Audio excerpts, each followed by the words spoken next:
So my point here is that market prices are not always right.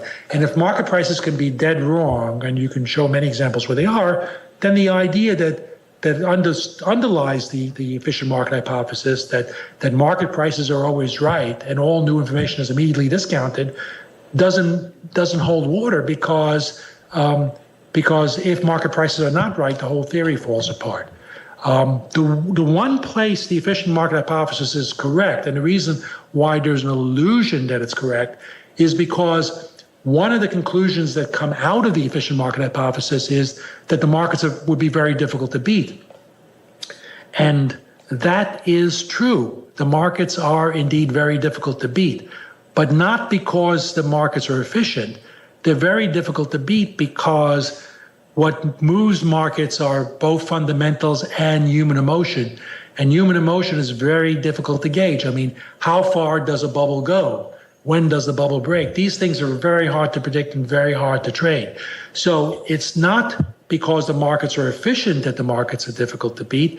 It's because there's such a big influence of human emotion that can't really be programmed precisely and is very difficult to gauge. And so there's this conclusion by people who look at the markets, say, oh, the mutual fund managers always, usually lose to the indexes, and markets are really difficult to beat, therefore the market are efficient.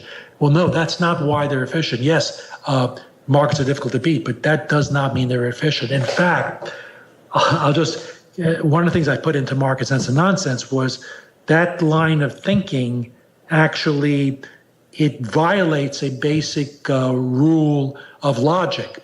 So there's a rule of logic that says the converse of a true statement is not necessarily true. So let me explain that with a simple analogy. A true statement is all polar bears are white mammals. That's a true statement. All polar bears are white mammals.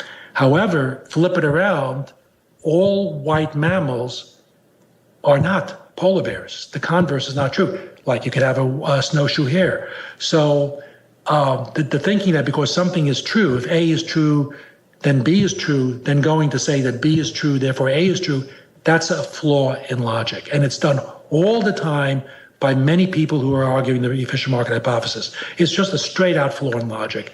And so what they're saying is, if the markets are efficient, then the markets will be difficult to beat, and then give you all these examples of how the markets are difficult to beat, which I totally agree. Yes, the markets are extremely difficult to beat. And then they jump from that back to the markets are efficient. It's a flaw in logic. And I can go on, but I think I've killed it. Oh, there's one, I got to throw out one, which is one example which is so beautiful.